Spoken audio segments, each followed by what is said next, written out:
அதாவது மனசுல கஷ்டம் வரும்போது முகம் என்ன செய்யுது? வருத்தப்படுது.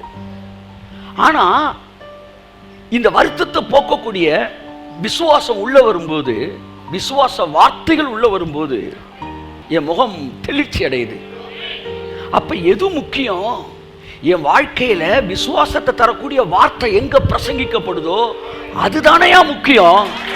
இல்ல அந்த பாஸ்டர் எனக்கு சொந்தக்காரன்றது முக்கியமா? இல்ல அந்த பாஸ்டர் மாசம் ஒரு 500 ரூபாய் எனக்கு தருவாருன்றது முக்கியமா? இல்ல அந்த பாஸ்டர் எனக்கு ஹெல்ப் பண்றாரு அப்படின்றது முக்கியமா? இல்ல நல்ல மனுஷன் சார், நல்ல மனுஷனா கூப்பிட்டு உட்கார வச்சு ஒரு டீ வாங்கி கொடு, கையில 10,000 ரூபாய் கூட கொடு, வேணாம் நான் சொல்லல. ஆனா ஒண்ணு தெரிஞ்சுக்க, எதற்காகவும் ஜீவனை நீ அடகு வைக்க முடியாது. உன் வாழ்க்கையில ஜீவனை தரக்கூட முடியாத ஒரு வார்த்தையை கேட்கிற இடத்துல நீ உட்கார்ந்து இருக்கவே கூடாது. இந்த மதியம் ஒரு ஆச்சரியமான விஷயத்தை கர்த்தர் என்று பேசினாரு. ஒரு மனிதன் தேவ சித்தத்திலிருந்து விலகினது உடனே அவன் வாழ்க்கையில் நடக்கிறது என்ன தெரியுமா? ஒருத்தன் தேவ சித்தத்திலிருந்து விலகின உடனே அவன் வாழ்க்கையில் நடக்கிறது என்ன தெரியுமா? எதிர்மறையான காரியங்களையும் எதிர்மறையான பேச்சுக்களையும் எதிர்மறையான எண்ணங்களும் அவன் இருதயத்தை நிரப்பும். That is the first sign that he is in outside of God's will. சரி, மாத்தி பேசுறேன். ஒரு மனுஷன் தேவனுடைய சித்தத்தில் இருக்கிறான்றது எப்படி நம்ம கண்டுபிடிக்கலாம்? தேவனுடைய சித்தத்தில் நுழைஞ்சோன்னா அவனுக்கு என்ன நடக்கும்?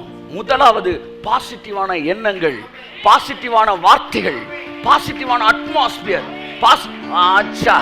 கையை தட்டு. என் அருமை சகோதரனே சகோதரியே, இப்பொழுது அமர்ந்திருக்கும் போது பாசிட்டிவான ஒரு மகிமை உன்னை நிரப்புது, ஒரு நல்ல எண்ணம் நிரப்புதுன்னா தெரிஞ்சுக்க, சித்தத்துக்குள்ள நீ வந்திருக்கிற. உசுரே போனாலும் யார்த்தோட வெளியே போக கூடாது. தேவ சித்தத்துக்கு வெளியே போகாத. இந்த உலகத்திலே கிடைப்பதற்கு அரிய மகிமையான காரியம் என்னவென்றால் நேர்மறையான வார்த்தைகள், ஜீவன் தருகிற வார்த்தைகள், உயிர்ப்பிக்கிற வார்த்தைகள், சிருஷ்டிக்கிற வார்த்தைகள், என்னை மறுரூபமாக்கக்கூடிய வார்த்தைகள்.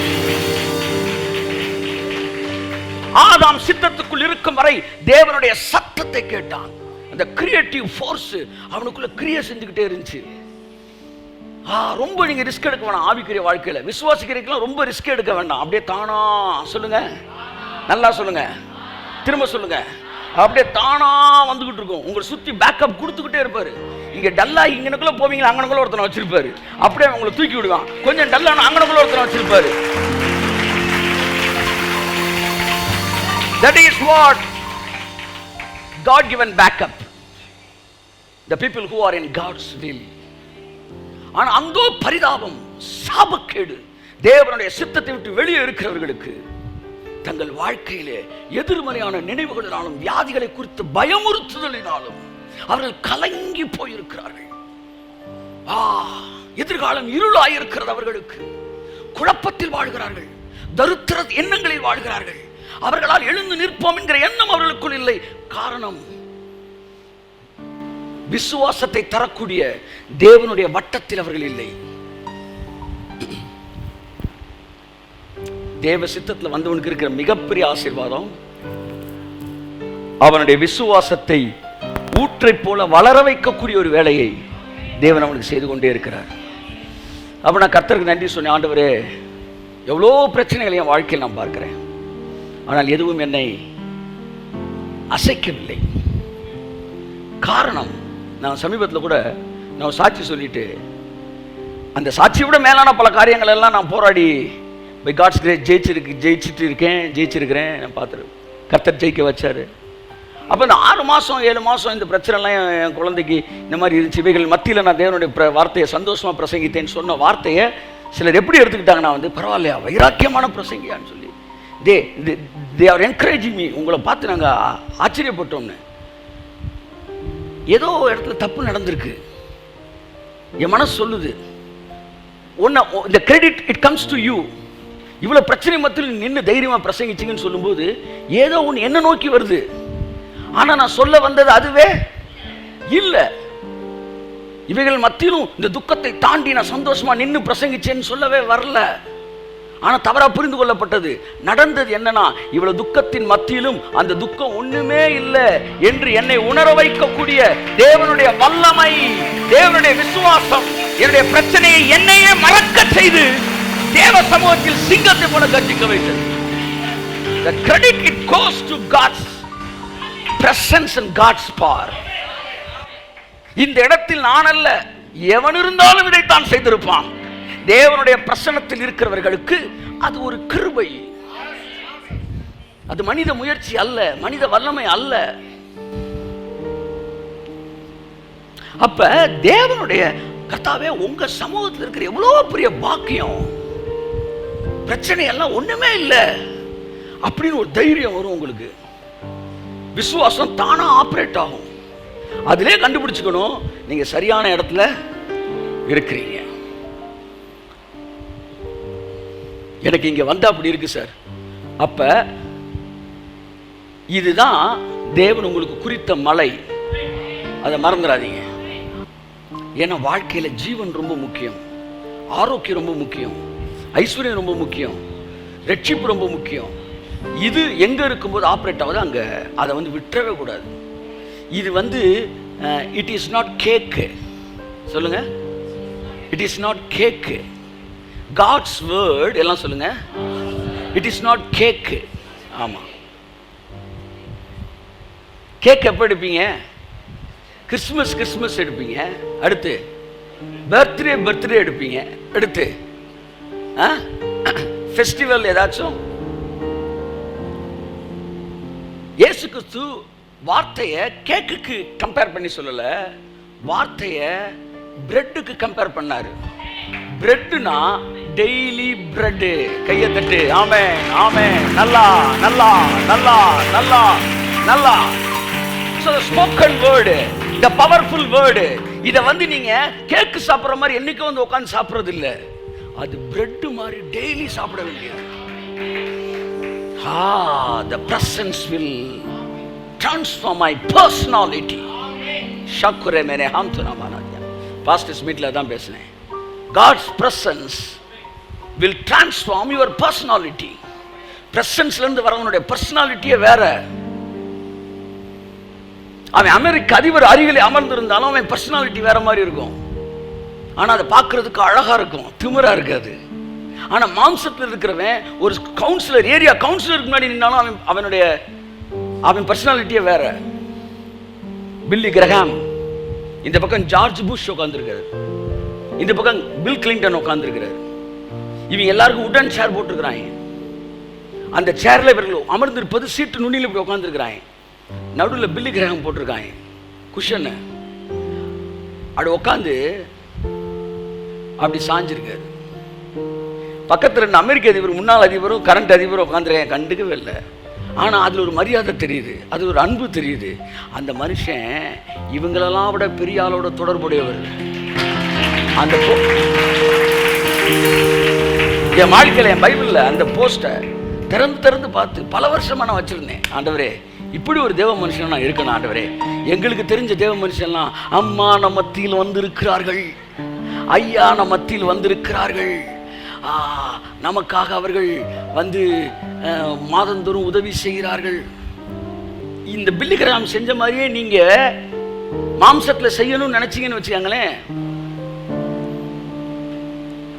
nothing is better than nonsense. அதுக்கு ஐயா அப்படியே போயிருங்க. நீங்க இப்படி வந்துகிட்டு இருக்க 500 ரூபாயும் வராம போயிடும். எதையுமே நீ மாம்சத்துல செய்ய முடியாது. அது அந்த பிரசன்ஸ்ல தானா வரணும். ஆமான் வரும்போது அத்தனை பேர் எந்திரிச்சு அரெஸ்ட் ஆகி நிற்கிறாங்க. அன்னைக்கு நான் பேசிக்கிட்டு இருந்த மாதிரி, அது என்னன்னா அது ஒரு பவர், அது ஒரு அட்மாஸ்பியர். நம்மளால ஒரு ஜோக்கா ஒரு வேற மாதிரி பேசிக்கிட்டு இருக்கிறோம். ஆனா அங்க போய் நின்று அங்க இருக்கிற அட்மாஸ்பியர் வேற மாதிரி இருக்கு. குனியானவனையும் குனிய வச்சிரும். இத மாம்ச பலத்துல நீங்க ஜெயிக்க முடியாது. தேவனோடு இருக்கிற தொடர்பு மட்டும்தான் இந்த மாம்சத்துக்குரிய பவரை உடைச்சு நீங்க மிகுந்த மரியாதையோடு தாழ்மையோடு, ஆனால் அத முடி நரைத்தவனை கண்டால் சீட்ல இருந்து எந்திரிச்சு நிக்கணும். பைபிள் அப்படிதான் நமக்கு சொல்லி தருது. வயது முதிர்ந்தவனை பார்த்தால், சின்ன பசங்க கேட்டுக்காங்க, பெரியாள் கேட்டுக்காங்க, வயது முதிர்ந்த முடி நரைத்தவனை பார்க்கும் போது இருக்கையிலிருந்து எழுந்து நிற்க வேண்டும். அது மரியாதை. அதைத்தான் வேதம் நம்ம கற்றுக் கொடுக்கிறது. நிச்சயமா அந்த மரியாதை நம்ம கொடுக்கணும். நான் சொல்ல வர்றது, நான் என்னன்னு உங்களுக்கு தெரியும், அதைத்தான் நான் சொல்றேன். அது பேர் தெரியல.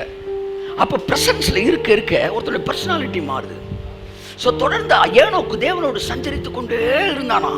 சஞ்சரிக்க சஞ்சரிக்க சஞ்சரிக்க சஞ்சரிக்க அப்படியே ஏனோக்கு அப்படின்னு ஒரு பர்சனாலிட்டியே காணாம போச்சு.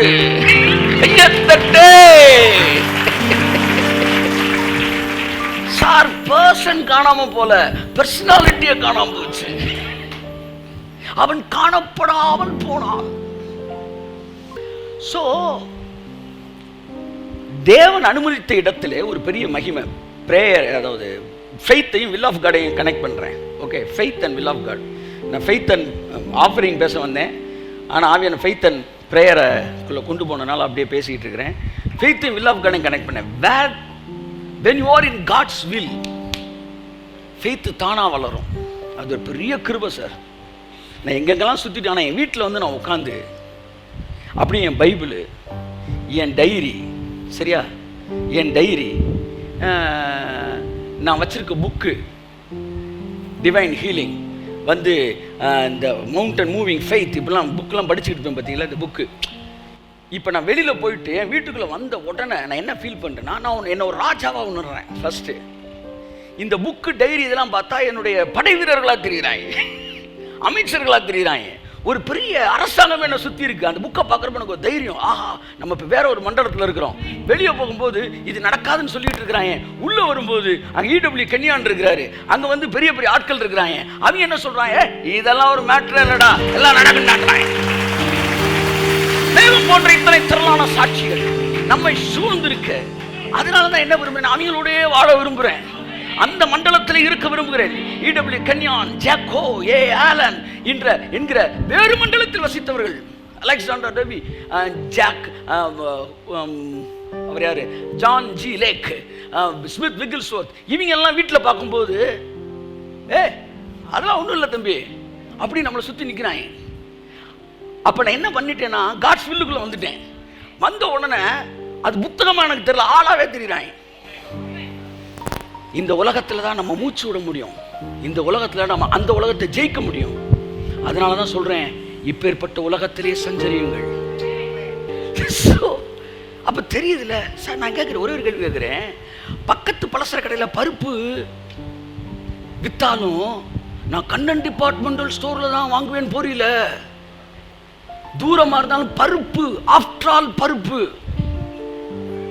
ஆஃப்டர் ஆல் பருப்புக்கு தூரமா போனா கூட அந்த கடையில தான் பருப்பு வாங்குறேன்னு சொல்றதுக்கு அறிவு இருக்கிற நமக்கு, தேவனுடைய வார்த்தை இங்குதான் பிரசங்கித்தால் நான் அங்குதான் போய் கேட்பேன் என்று சொல்லுவதற்கு எனக்கு மனதிலே இல்லாமல் போனது என்ன? அப்ப பருப்பை விட மட்டமா போச்சா கர்த்தருடைய வார்த்தை? நான் கேட்கிறேன். என் அருமைக்குரியவர்களே, தேவனுடைய வார்த்தை, தேவனுடைய பிரசன்னம் நாட்களிலே அது அசட்டை பண்ண செய்யப்படுகிறது. அதனால ஃபெய்த்துக்கு போட்டு மூச்சு முட்டிக்கிட்டு இருக்கான். ஃபெய்த்து அவனுக்கு ஆக்சிஜன் சிலிண்டர் வச்சு போட்டுக்கிட்டு இருக்கிறான். ஃபெய்த் இழுக்கிறது அவனுக்கு. ஆனா சிலருக்கு அப்படின்றாங்க, எல்லாம் நடக்கும்ன்றாங்க. இவங்க எங்க இருந்து வராங்க? இவங்க வேற இடத்துல வாழ்ந்துகிட்டு இருக்கிறாங்க சார். அவங்க எப்பவுமே அப்படியே இல்லை சார். அவங்க கூட வெளியில போனா மூச்சு முட்டும் சார் அவங்களுக்கு, உடனே உள்ள வந்துடுறாங்க சார். நான் என்ன பேசிட்டு இருக்கேன் சார்? அப்போ வாழ்க்கையில் ரொம்ப முக்கியமான ஒரு பிரீத்திங் வந்து ஃபெய்த்து. ஸோ இந்த ஃபெய்த்தோட லெவலோட தான் க்ளோரியை கனெக்ட் பண்ணுறாரு கர்த்தர். அதை ஏசு சொன்னார், இஃப் யூ பிலீவ், நீ விசுவாசித்தால். அப்படின்னா அது என்ன அர்த்தம்னா, ஒரு ஒட்டுமொத்தமான ஒரு வார்த்தை அல்ல, தனிப்பட்ட மனிதனுக்கு தனிப்பட்ட முறையிலே கர்த்தர் சொல்லுகிற வார்த்தை தான் நீ விசுவாசித்தால். புரியுதா? 500 பேர் அழுதுகிட்டு இருக்காங்க, ஓன்னு லாசர் போயிட்டாரு, லாசர் போயிட்டாருன்னு. அமைதியா பக்கத்துல சொல்ல, தம்பி நீ மட்டும் போய் விசுவாசினா. எப்பேற்பட்ட வார்த்தை பாருங்க. 100 பேர் ஃபெயிலா போயிட்டாங்க, நானும் ஃபெயிலு. என்கிட்ட வந்து சொல்றாரு, நீ விசுவாசினா இப்ப நீ மட்டும் பாஸ் ஆக போற. கையெழுத்து. நீ விசுவாசம் எப்பொழுதும் தனியாக செயல்படுகிறது. 1000 பேருக்கு நடந்திருக்காது, எனக்கு நடக்கும். நான் விசுவாசித்தால் எனக்கும் மாத்திரம் நடக்கும். நான் விசுவாசித்தால் உலக சரித்திரத்தில் நடக்காதது எனக்கு நடக்கும். நான் விசுவாசித்தால் என் வாழ்க்கை மகிமையை நான் பார்ப்பேன், என் மூலமா இந்த தேசம் பார்ப்பேன். It is a common law, but it's not a common calling. எனக்கு பர்சனலா ஒரு இன்விடேஷன் கொடுக்கிறார். நீ விசுவாசினா நீ பாப்படா. அந்த அம்மா பார்த்துச்சு. அதான் நான் சொல்றேன், நம்ம எல்லாரும் ஒரே தேவனைத்தான் வணங்குகிறோம். நாம் எல்லோரும் ஒரே ஆலயத்துக்கு தான் கடந்து செல்கிறோம். ஒரே வித வார்த்தையைத்தான் கேட்கிறோம். ஒரே இயேசுநாதரை தான் கும்பிடுறோம். வேற யாரையும் நம்ம கும்பிடல. ஆனா நம்ம எல்லோரும் ஒரே விதமாய் ஆசீர்வதிக்கப்படவில்லை. ஏன் என்கிற கேள்வியை எல்லாரும் ஒரு சாமியை தான் கும்பிடுறோம். ஒரே அளவு நம்ம ஆசீர்வதிக்கப்படல. ஏனென்றால் நம்ம எல்லோரும் ஒரே அளவு விசுவாசிக்க இல்லை. புரியுதா? ஒரே SBI பேங்க் புக்கு, ஒரு செக் புக் எடுக்கிறேன். ஒரு 200 செக் லீவ்ஸ் இருக்கு. 200 பேருக்கும் கையெழுத்து போட்டு, ஒரே மாதிரி கையெழுத்து போட்டு 200 பேர் கையிலையும் கொடுக்குறேன். ஆளுக்கு ஒரு பிளாங்க் செக்கு, ஒரே பேங்க்கு, ஒரே அக்கௌண்ட்ல இருந்து ஒரே சிக்னேச்சரை போட்டு கொடுக்குறேன். நீங்க ஃபில்அப் பண்ணி எவ்வளவு வேணுமோ நீங்களே ஃபில்அப் பண்ணிக்கங்க. பிளாங்க் செக்கு ரூபாயை வாங்கிக்கங்கன்றேன். எல்லாரும் ஒரே அளவு எடுக்க போறாங்களா? இல்லை. செக்கு ஒன்று, அக்கௌண்ட் ஒன்று, பேலன்ஸ் ஒன்று, கையெழுத்து ஒன்று. ஆனால் அவன் எழுதுனது வேற. அதனால அவன் கைக்கு வந்த பணம் வேற. அப்படியே எந்திரிச்சு போய், ஆமாம், புரியுது உங்களுக்கு? அவ்வளோதான். அதைத்தான் இயேசு சொன்னார், according to your faith. According to your faith means it is not according to my power. It is not according to your background. It is not according to your nation, nativity. நீ எந்த நாடு, எந்த தேசம், என்ன பின்னணி என்பதை பொறுத்ததல்ல. according to your faith. கையை தட்டுங்க, தலையை சொல்லியா கையை தட்டுங்க. ஆமென், ஆமென், ஆமென். இருதயத்துக்கு வார்த்தை கடந்து செல்லட்டும். ஆவியானவர் இருதயத்தை திறக்கட்டும். அதுக்கு மேல ஒன்றும் செய்ய முடியாது. according to your faith. So கட்டாயம் ஆளுக்கு ஆளு ஆசீர்வாதம் என்ன செய்யும்? மாறும். அவர் பேசுற மாதிரி நான் பேசிடலாம். அதுக்காக அவருக்கு இருக்கிற விசுவாசம் எனக்கு இருக்குன்னு அர்த்தம் கிடையாது. பேசுறது பேசிடலாம் சார், அவர் எப்பத்தான நானும் அப்பத்தானலாம், அது ஒரு விஷயம் இல்லை. ஃபெய்த் லெவல், நான் நம்புற அளவு. அப்போ வார்த்தை எனக்குள்ள விசுவாசத்தை சிருஷ்டிக்கிறது. அதான் நான் சொன்னேன், வேர்ட் அண்ட் ஃபெய்த். ஃபெய்த்தோட இணைபிரியாத நண்பர் எதுனா வேர்டு. ஃபெய்த் தான் உங்களுக்கு உயிர் கொடுக்கிறது. ஆனால் ஃபெய்த்துக்கே உயிர் கொடுக்கிறது word. The more you hear, listen God's voice, God's word, the more you will, the more the faith will be increased. The level of faith will be increased. So அதிகமாக வார்த்தையை கேட்க கேட்க உங்களுக்கு விசுவாசத்தின் அளவு உயர்கிறது. விசுவாசத்தின் அளவு அப்படியே டிரான்ஸ்ஃபார்ம் ஆக ஆக உங்கள் லைஃப்பில் க்ளோரி லெவல் கூடுது. க்ளோரி கூடுது. ஷக்கரே பேனே ஹாந்து நாமாராதியாங்க. இந்த நாள் கர்த்தர் உங்கள் ஆசீர்வதித்து உங்கள் மகிமையின் அளவு கூட்டுவாராக. மகிமை வெளிப்படட்டும், மகிமை வெளிப்படட்டும். நான் சொல்கிறேன், ஒவ்வொரு ஆமேனுக்கும் விசுவாசம் இருக்குது பின்னாடி, ஒவ்வொரு அல்லேலூயாவுக்கும் விசுவாசம் இருக்குது பின்னாடி. ஒவ்வொரு விரலை அசைக்கிறது விசுவாசத்தோடு நீ அசைப்பாய் என்றால் நிச்சயமாகவே அந்த காரியங்கள் விசுவாசமாக அங்கீகரிக்கப்பட்டு அதற்கான பலன்கள் உங்களுக்கு கட்டவிழ்க்கப்படும். தேவனிடத்தில் சேர்கிறவன் அவர் இருக்கிறார் என்றும் தம்மை தேடுகிறவர்களுக்கு பலன் அளிக்கிறார் என்றும் விசுவாசிக்க வேண்டும். ஸோ இந்த ஃபெய்த்ன்றது அக்கார்டிங் டு அப்படின்னும் போதே லிபர்ட்டி அதில் இருக்கு. ஃபெய்த்னா லிபர்ட்டி. எல்லாம் சொல்லுங்க. நீங்கள் 2-3 மீட்டர் அப்படி பேசிட்டு வரேன். ஃபெய்த்னா என்ன? லிபர்ட்டி. எதுக்கு ஃபெய்த் ஒரு மீடியமாக கர்த்தர் வச்சார் தெரியுமா? Faith is not just a law, spiritual law, it's a liberty. அது ஒரு சுதந்திரம். விசுவாசமும் சுதந்திரமும், அதாவது நம்ம எந்த லா கீழே இருக்கிறோம்? Law of liberty. என்ன லா கீழே இருக்கிறீங்க? நியாய பிரமாணத்தின் கீழே இருக்கீங்க. எந்த பிரமாணத்துக்கு கீழே இருக்கிறீங்க? சுயாதீன பிரமாணத்துக்கு கீழே இருக்கிறீங்க. இன்னொரு இடத்துல சொல்லி விசுவாச பிரமாணத்துக்கு கீழே இருக்கீங்கன்னு. எனக்கு ஒரு கேள்வி, விசுவாச பிரமாணத்துக்கு கீழே இருக்குமா, சுயாதீன பிரமாணத்துக்கு கீழே இருக்குமா? விசுவாச பிரமாணம் என்பதே சுயாதீன பிரமாணம். நீங்க எவ்வளவு விசுவாசிக்கலான்றத தேவன் நிர்ணயிக்காம நீயே நிர்ணயிச்சுக்க அப்படின்னு சொல்றனால விசுவாச பிரமாணமே சுயாதீன பிரமாணம் என்று அழைக்கப்படுகிறது. கரங்களை தட்டி கர்த்தருக்கு நன்றி சொல்லுவோம். ஆமென். வாசிப்போம். எபிரேயர் 11:6. விசுவாசம் இல்லாமல் தேவனுக்கு பிரியமாய் இருப்பது கூடாத காரியம். 6:5. விசுவாசத்தினாலே ஏனோக்கு மரணத்தை காணாதபடிக்கு எடுத்துக்கொள்ளப்பட்டான். தேவன் அவனை எடுத்துக்கொண்டபடினாலே அவன் காணப்படாமற் போனான். Faith break the boundaries. இல்லாட்டி எப்படி சொல்லலாம்? It breaks the law of the world. அச்சா அச்சா அச்சா சொல்லுங்க. அச்சா. ஹல்லேலூயா. மரணம் என்பது it's a law of the world. எல்லாம் சொல்லுங்க. law of the world. faith என்ன செய்யுது? இந்த உலகத்தோட லாவை பிரேக் பண்ணுது. ஆமென் ஆமென் ஆமென் ஆமென் ஆமென். மருந்து எடுத்தா வியாதி சுகமாகும், அது ஒரு லா. ஆனா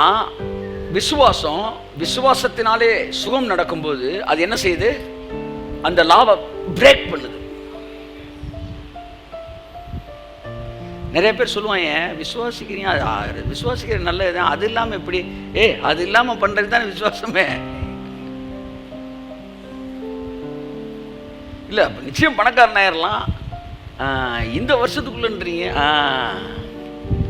எல்லாரும் பணக்காரன் ஆயிரன்ற ஃபெய்த் இல்லை. எல்லாருமே எப்பவுமே ஒரு நாள் பணக்காரனாகத்தான் போறேன், ஆயிடுவாங்க.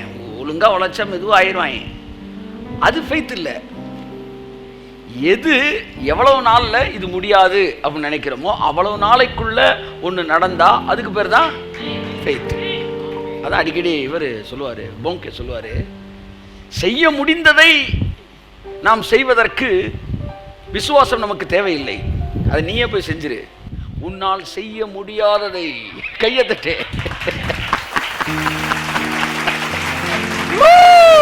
நல்லா கையை தட்டு. ஆமென். எங்கே விசுவாசம் தேவைப்படுகிறது? மனிதர்களால், என்னால், என் குடும்பத்தால், என் பணத்தால், மருத்துவர்களால், மருத்துவ அறிக்கைகளினால் செய்ய முடியாததை நான் செய்து முடிப்பதற்கே மலையை அசைக்கத்தக்க தேவனுடைய விசுவாசம் எனக்கு தேவையாயிருக்கிறது. கரங்களை தட்டி கர்த்தருக்கு நன்றி சொல்லுவோம். The mountain moving faith. இது என்னால முடியாது, அங்கதான் விசுவாசமே தேவை. அப்ப மரணம் என்பது இட் இஸ் த செக்குலர், இது இந்த வேர்ல்டோட லா, சரியா? ஆனா ஏனோக்கு அந்த லாவை பிரேக் பண்ணிட்டான். இதுல இருந்து என்ன தெரியுதுன்னா, தேவனுக்கு பவுண்டரி கிடையாது, அது போலவே விசுவாசத்திற்கும் பவுண்டரி கிடையாது. வியாதி வர்றதுக்கு முன்னாடி விசுவாசம் வராமலே தடுத்து நிறுத்தும். வியாதியே இல்லாத வாழ்க்கை விசுவாசம் உங்களுக்கு தரும். அப்ப வியாதி வந்துருச்சுன்னா வந்து விட்டாலும் அது சுகப்படுத்தும். படுக்கையில் விழுவதற்கு முன்பாக அது சுகப்படுத்தும். படுக்கையில் விழுந்துட்டாருன்னா வியாதி படுக்கையை விசுவாசம் மாற்றி போடும். அப்ப வியாதி முற்றமா தடுத்துரும். அப்ப முத்திருச்சுன்னா மரண படுக்கையில் இருந்து அவனை உயிரோடு எழுப்புவார். ஓஹோ ரைட்டு. அவன் மரணத்தை காணாதபடி அவனை விசுவாசம் பாதுகாக்கும். செத்துட்டா செத்தவனையும் அந்த விசுவாசம் உயிரோடு எழுப்பும். செத்து சில நாட்கள் ஆகிவிட்டாலும் அது போய் எழுப்பி கொண்டு வரும். There is no any other boundary. No more boundary. விசுவாசத்துக்கு பவுண்டரி கிடையாது. தேவனுக்கு பவுண்டரி கிடையாது, விசுவாசத்துக்கு பவுண்டரி கிடையாது. யூதர்கள் ரபிக்கள் பெரிய அற்புதம் நினைச்சது எதுனா, லாசரு உயிரோடு எழுப்பிடுது. ரபிக்கள் அதை பெருசா நினைச்சாங்கன்னா, ரபிமார்கள் செத்த ஒரு நாயை கூட எழுப்பல. எல்லாம் சொல்லுங்க. ரபிமார்கள் அதாவது அந்த கால கிரிட்டிக்ஸ், இந்த காலத்தில் இருக்கிறாங்கல்ல, சில்லு ஹாட் அப்படின்னு இருப்பாங்கல்ல, இவங்க இந்த காலத்தில் எப்படி ரபிமார்கள் கிடையாது, இந்த காலத்து பரிசேயர்கள். இயேசுன்னு இருந்தாருன்னா பரிசேயன் சரிசேயன் இருக்கணும். அன்னைக்கும் அது இருந்தா இன்னைக்கும். இப்போ நீங்களாம் கவனிக்கிறீங்களோ இல்லையோ, கிளீனாக உட்காந்து டீயை போட்டு கும்புன்னு பார்த்துக்கிட்டே இருப்பாரு. நீ அவனுடைய சீசன், நாங்கள் மோசேயின் சீசர். ஆமென். அதனால அவன் பாவி, மோசேன்னு ஒரு தேவன் பேசினார் என்று நாங்கள் அறிவோம், இவன் பாவி. அதுக்கு அவன் சொன்னாங்க ஒரு அழகான வார்த்தை. ஆமாம், என்கிட்ட வந்து உங்களை பற்றி நிறையா சொல்கிறாங்க, உங்களை பற்றி இல்லாததா சொல்கிறாங்க என்று மனம் கஷ்டப்படுகிறவர்களுக்கு ஒரு சந்தோஷமான செய்தி. அவர்களுக்கு என்ன பதில் சொல்ல வேண்டும் என்பதற்கு உங்களுக்கு நான் சொல்லித்தரேன். அவன் சொன்னான், அந்த மனுஷன் பாவி என்று எனக்கு தெரியாது, அவர் நல்லவரா கெட்டவரா அப்படின்ற ஆராய்ச்சிக்குள்ளே நான் போகல சார். அவர் நல்லவரா எனக்கு தெரியாது, கெட்டவரா தெரியும். ஆனால் ஒன்று தெரியும், நான் குருடனா இருந்தேன், நான் பார்க்குறேன்.